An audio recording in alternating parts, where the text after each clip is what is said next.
I'ma act a damn fool, yeah.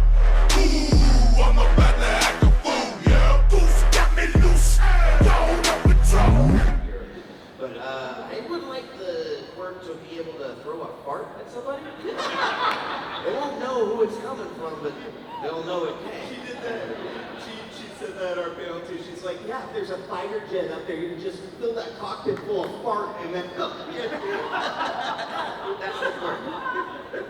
I just want to comment on what a treat it's been to watch this person interpret it. yeah. What is fart? Can you show us fart? Of course it is. So expressive. I'm remembering this. Perfect. I know that. And that's the quirk. That's how you do it.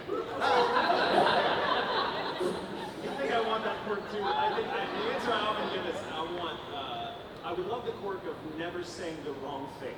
Oh my goodness. Which is not the same as always saying the right thing. I'd like the creative room to decide what that is for myself, but I would love to just know when to shut my mouth.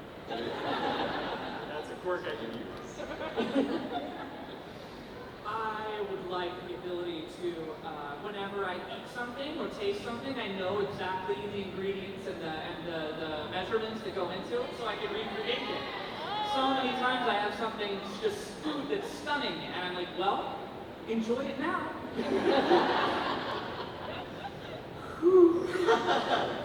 My go-to is always electrokinesis, just because there are so many things you can do with it. You can actually, thoughts are just electric signals, so you can make people think different things with electrokinesis if you have it honed enough. So yeah, I'll go for that since I can't come up with anything funny.